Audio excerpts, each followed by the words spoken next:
रजत ने मेरे साथ मजाक किया नहीं है, ऑलवेज मेरा मजाक उड़ाया है। उसकी वजह से मैं बहुत हर्ट होती थी, उसकी बातों की वजह से मैं रोती भी थी। रजत को भी जो नाम मिला है पलटू और यूटर्न, वो बिल्कुल परफेक्ट नाम है। वो इंसान शब्दों पे रहता नहीं है, उस इंसान का भरोसा किया ही नहीं जा सकता। यही होना था और मेरा सफर बिग बॉस का उतना ही था। मंजिल के इतने करीब होकर जाना, फैंस तो बहुत नाराज है। आपके दिल में क्या फीलिंग चल रही है? काश मैं फिनाले वीक में होती, मैं ट्रॉफी लेके घर जाती, या एटलीस्ट मैं टॉप टॉप 3 में होती तो बहुत अच्छा लगता, खुशी होती।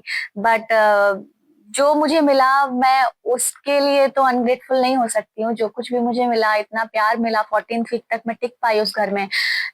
इसी के लिए मैं बहुत ज्यादा थैंकफुल हूँ भगवान को। आई एम ब्लेस्ड कि मुझे इतना प्यार मिला। और भले ही मुझे ट्रॉफी नहीं मिली, लेकिन जनता के दिलों में तो मैं ही हूँ अभी भी। सो राइट। बहुत कड़ी कॉम्पिटिशन थी, नॉमिनेशन में सिर्फ 3 लोग आए थे। वहां पे कहीं ना कहीं थोड़ा दिमाग में चल रहा था कि कुछ भी हो सकता है। और दूसरी बात, शायद आपको आपके घर वालों ने या फैंस कह रहे कि ईशा भी उस समय काउंटिंग कर रही थी। क्या आपने इस बारे में? हाँ, पता, ईशा भी काउंट कर रही थी और हमारी भी काउंटिंग थी। बट आई डोंट नो ऐसा क्यों हुआ कि मतलब एक था रजत का प्लान कि मैं खासूंगा तो टाइम अप बोल देना, बिकॉज वो काउंटिंग में, मैथ्स में बहुत अच्छा है। तो वो हमारा प्लान था। पर ठीक है, कहीं ना कहीं चीटिंग ही थी और वैसा हो गया तो ठीक है, इट्स ओके। बट चाहत, ईशा ने आपके बारे में और आतिन जी के बारे में जो बोला उसके लिए अब सॉरी कहा है। ओ, क्योंकि मीडिया राउंड जब हुआ था तब अच्छा। मैंने उनसे इस बारे में सवाल पूछा, तब उन्होंने कहा कि मैं सॉरी कहती हूँ। बट ये आपकी माँ ने भी शायद आपको बताया था, तो आप चाहती तो इसका बड़ा मुद्दा बना सकती थी, कन्फ्रंट कर सकती थी, बट आपने क्यों नहीं किया? मैंने इसीलिए इस मुद्दे पे कन्फ्रंट नहीं किया क्योंकि मुझे पता है कि ईशा का यही काम है, चुगली करना, पीठ पीछे लोगों की बुराई करना, फेस पे बहुत स्वीट स्वीट अच्छा अच्छा बनना, लेकिन पीठ पीछे जाके बिचिंग करना, ऐसी है वैसी है ये करती है। तो ईशा ऐसी ही है, वो आदत ही है उसकी। और वो बिग बॉस रियलिटी शो है, तो यही तो रियल पर्सनैलिटी आपकी दिखती है कि आप सामने सामने बहुत अच्छे हो और पीठ पीछे आप जाके क्या कर रहे हो, बोल रहे हो, वो तो सब देख ही रहे हैं ना दुनिया। तो ये जो चुगली चाची का टैग मिला हुआ है ईशा को, वो परफेक्ट टैग है। उनका वही काम है और वो चुगली करते करते ही शायद 15वें हफ्ते तक पहुंच गई हैं। अच्छा, कल एक सवाल अविनाश से भी पूछा गया था, जब उन्होंने कहा कि जिस तरह से उन्होंने आपसे बदतमीजी की थी, उन्होंने कहा कि ये बहुत शुरुआत में हुआ था और वो मामला खत्म हो गया था। आपको लगता है ये सब जब आपकी माँ आई और ये सब मामला फिर से दोहराया गया, तब शायद बिग बॉस ने भी बहुत पर्सनली ले ली था, आपको टॉन्ट्स भी पड़ रहे थे कि मम्मी को इस बारे में बात करने की ज्यादा जरूरत नहीं थी, क्योंकि मामला फिर से वो पुराने जख्म जो है दोनों तरफ से ताजा हो गए? नहीं, वो क्या है ना कि वो मैटर तब खत्म हो गया था, लेकिन मेरी मम्मी के दिल में, उनके मन में खत्म नहीं हुआ था। तो हम नहीं मान सकते कि अगर हम उधर मैटर खत्म हो गया मतलब वो खत्म है। मेरी मम्मी मेरे साथ बिग बॉस के घर में रह नहीं रही है। वो मुझे 3 महीने से सिर्फ टीवी पे देख रही है, वो हेल्पलेस है, वो कुछ कर नहीं पा रही है। और जब मेरी माँ को मौका मिला तो मम्मी जो 3 महीने से देख रही है कि अविनाश ने मेरे लिए क्या क्या बोला है, पीठ पीछे मेरे बारे में जो बातें होती थी, तो एक माँ का गुस्सा तो निकलेगा ना। अगर किसी की, अगर वो अपनी बेटी के बारे में इस तरह से बातें सुनेगी, तो माँ को जो सही लगा उन्होंने वो किया। कोई भी अपनी बेटी के बारे में इस तरह से बातें बर्दाश्त नहीं कर सकता है। जब वो अंदर जा रही थी तब हमने उनसे बात की थी and she was very happy about Karanveer, Shilpa और चुन, तीनों की तारीफ कर रही थी। पर आप बोलते करणवीर ने उन्हें डिसअपॉइंट किया, आपसे बातचीत हुई कि जिस तरह से वो डिफेंड करने आ गए थे। इनफैक्ट हमने भी उन्हें बोला कल कि आप अविनाश के सिर्फ एक दिन के लिए लॉयर थे, पूरे समय के लिए नहीं। उस उनके रवैये से और फिर आपके लेकर उनका रवैया भी थोड़ा अजीब लग रहा था। आपको लगता है उससे डिसअपॉइंट हुई आपकी? अब इस बारे में मेरी मम्मी से बात नहीं हुई है, पर पर्सनली मुझे तो बहुत बुरा लगा कि जिस तरह से उन्होंने बोला कि मगरमच्छ के आंसू, या ये कैमरे के लिए कर रही है दिखावा, ये सब चीजें नहीं अच्छी होती हैं। क्योंकि बाहर क्या चल रहा है मुझे पता नहीं है, मुझे सिर्फ वो पता चल रहा है जो मैं सुन रही हूँ। तो मुझे टेंशन है कि मेरी माँ क्या सोच रही होगी, मेरी फैमिली क्या सोच रही हो, बाहर क्या चल रहा है, आई डोंट नो। तो मैं वो सोच रही थी, मैं थी टेंशन में कि वो शिट, ये हो क्या रहा है और मैं कुछ कर नहीं सकती हूँ, कुछ बाहर की खबर है नहीं मुझे। तो उन्होंने मेरा वो नहीं समझा, मेरी फीलिंग्स को नहीं समझा करण ने। उन्होंने उल्टा उल्टा मजाक बनाया, उन चीजों का। तो ये चीज मुझे बहुत ही ज्यादा हर्ट की। मुझे लगा कि वाह, अगर आप किसी की रिस्पेक्ट नहीं कर सकते, अगर आप किसी कोई डिस्टर्ब है और अगर आप उसके साथ खड़े नहीं हो सकते, तो एटलीस्ट उसके पीठ पीछे बुराइयां तो मत करो, उसको बेइज्जत तो मत करो। तो ये जो करण को नाम दिया है मिट्टी का तेल आग लगाना, ये मुझे लग रहा है अब परफेक्ट नेम है उनके लिए, वो करते हैं ऐसा। पर जाते हुए थोड़ा सा एक अलग माहौल देखने मिला आप दोनों में, जब आपकी डॉल जो थी वो उन्होंने रख दी, वो एक रिश्ता एक डिफरेंट हमें देखने मिला। रख दी मतलब मेरे जाने के बाद? जी जी, आपने कुछ बोला था ना कि उन्होंने, मैं फिनाले में आपको दूंगा कुछ, समथिंग लाइक दैट। अच्छा, हाँ हाँ, वो तो ऐसे में बोल रही थी कि सब सामान वामान रख देना, तो उन्होंने बोला हाँ हाँ। पर वही है, वो जो फाइट हुई थी मेरी और करण की, वो भी चलो ठीक है, सॉर्ट आउट हो गया। ये चीजें करण मेरे बारे में क्या बोल रहे हैं, ये तो मैंने बाहर आके देखा ना। करण मेरे पीठ पीछे क्या बोल रहे हैं, ये मुझे घर के अंदर तो पता ही नहीं है। मुझे पता तब चला जब मैं घर से बाहर निकली, तभी मैं ये बोल रही हूँ। अगर अभी भी मैं नहीं देखती ये सब चीजें, तो मुझे नहीं पता होती। रजत दलाल, एक अच्छी दोस्ती थी, फिर दुश्मनी थी, फिर दोस्ती थी, फिर दुश्मनी, अब क्या इक्वेशन है?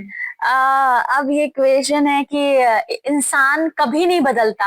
अगर किसी की आदत है कि वो लोगों को नीचा दिखा रहा है, मजाक क्या होता है ना, देखिए, मजाक करना और मजाक उड़ाना, इसमें फर्क होता है। और रजत ने मेरे साथ मजाक किया नहीं है, ऑलवेज मेरा मजाक उड़ाया है, मेरे सामने भी, मेरे पीठ पीछे भी।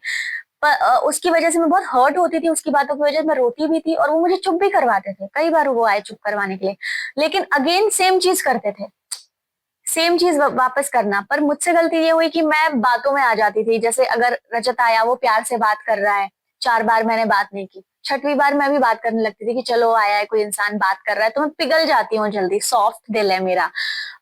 तो ऐसा सब हुआ तो है, वो अपने शब्दों पे नहीं रहता है। वो रजत को भी जो नाम मिला है पलटू और यूटर्न, वो बिल्कुल परफेक्ट नाम है। वो इंसान शब्दों पे रहता नहीं है, उस इंसान का भरोसा किया ही नहीं जा सकता, क्योंकि वो आपको बोलेगा अरे हाँ मैं आपके साथ हूँ, पलट के हाँ मैं आपके साथ भी हूँ, हाँ मैं आपके साथ भी हूँ। तो ये जो नेचर है, ये भरोसे के लायक नहीं है। तो जब डॉक्टर वाला टास्क था, आप अगर वहां पे नहीं होती, तो आपको लगता है उपकरण के वो बाल जो है कहीं ना कहीं कट कर लेता, क्योंकि आप होती वो जो काल्म डाउन किया वो सिचुएशन, और वो मजाक और कॉमेडी में बदल गया। हाँ, वो तब रजत की जब दाढ़ी काटी गई थी करण ने, तो वो बहुत ज्यादा गुस्से में था, बहुत गुस्से में था रजत।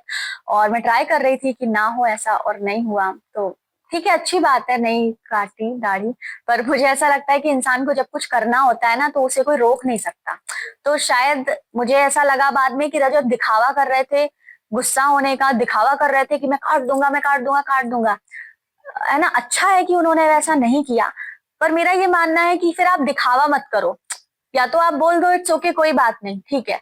या अगर आप ये बोल रहे हो मैं काट दूंगा, मैं काट दूंगा, और ऐसा क्यों किया, आप इतना नाराज हो रहे हो, और आप फिर एक्शंस भी आपके कुछ और कह रहे हैं, तो ऐसा लगा कि वो दाढ़ी काटते नहीं, वो कुछ भी नहीं करते रजत करण का, पर वो गुस्सा नकली दिखा रहे थे।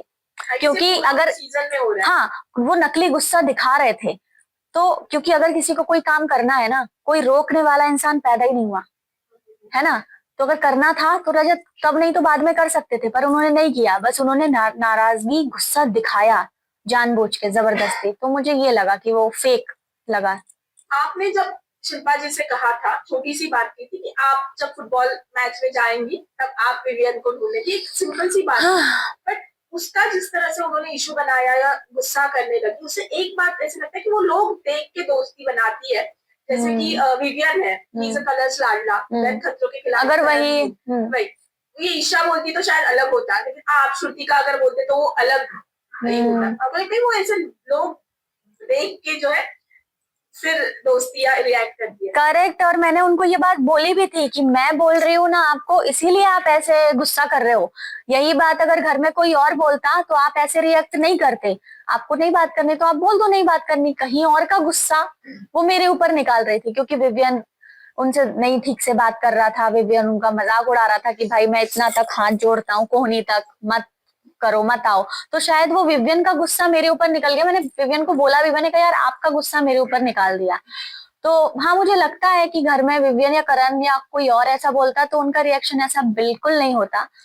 पर मैं थी तो इतना वो गुस्सा हो गई। मैंने कहा इतना तो मैंने कुछ बोला ही नहीं है, आप इतना क्यों, इतना गुस्सा इतनी छोटी सी बात पे। तो वो मुझे बहुत ओवर लगा था। मैं क्विक क्वेश्चन 3 पूछूंगी, वरना वो मुझे बात करेगा एक पहला 21 लाख का जो रिवॉर्ड घोषित किया, तो अविनाश ने तो क्लेम किया कि वो तो जीतेगा ही। तो क्या है सच्चाई इस चाहत सिंगल और चाहत उस बात में कुछ सब कुछ बेसलेस है। बेसलेस है तो कुछ प्रूफ ही नहीं हुआ ना। बेसलेस मुद्दा कहाँ क्या प्रूफ हुआ? कुछ निकल के आया? उसका कुछ था? मानस का नाम लिया गया तो मानस ने खुद ही आके बोल दिया, क्लैरिटी दे दी सब मीडिया के सामने। और आप लोगों को तो सब कुछ पता है भाई, आप लोगों से कभी कोई चीज नहीं छिप सकती है। तो अगर ऐसा कुछ होता तो कुछ तो निकल के आता। एक केक की फोटो से प्रूफ हो गया? तो बेसलेस चीजें खत्म हो गई, कुछ प्रूफ मिला ही नहीं क्योंकि था ही सब कुछ बेसलेस। पर ये मुद्दा उठा और ये सब हो गया। तो अविनाश क्या है? वो तो झूठा इंसान है। उसका जो पब्लिसिटी के लिए, उसने अपनी लाइमलाइट के लिए मुझे जो झूठे इल्जाम लगाए, नीचा दिखाने की कोशिश की, उसने अपनी पर्सनालिटी बता दी कि आप नेशनल टेलीविजन पे लड़की को इस तरह से नीचे गिरा रहे हो अपने फायदे के लिए। फिर चाहत का जो अटायर है जो लोगों को हमें बहुत प्यारा लगा, उसमें भी ये है कि एक फसाड है, असल में अलग है और एक प्रिटेंड करने की कोशिश कर रही है। अच्छा, वो मेरे कुछ फोटोज वगैरह देख के ऐसा नहीं। देखिए, पर्सनली मुझे इंडियन पहनना बहुत पसंद है और मेरे जब आप दोस्तों से मिलेंगे जो मुझे जानते हैं, उनसे भी मैं 90% इंडियन पहन के ही मिली हूँ हमेशा। कुछ फोटोज है हमारे। अब क्या है ना कि अभी भी अगर मुझे कोई शो ऑफर होता है जिसमें एकदम हीरोइन है जो बहुत मॉडर्न है, तो मैं पहनूंगी। मैं शॉर्ट्स भी पहनूंगी, मैं वन पीस भी पहनूंगी। कपड़ों को लेकर आप जज नहीं कर सकते हो, और कपड़ों को लेके आप जज कर रहे हो, ऐसी बातें कर रहे हो, तो क्या कर रहे हो भाई? जागो। ओके, चलो बातें बहुत सारी करने में समय लगता है। लास्ट ही सवाल पूछ रही हूँ। एक विवियन से शो तो आप बोली कि अगर अच्छा ऑफर हुआ तो मधुबाला तो डेफिनेटली। हाँ करूंगी। विनर विनर तो मैं चुम को देखती हूँ क्योंकि मैं चाहती, मतलब करण विवियन में ही जाने वाले हैं शायद टॉप 2 में।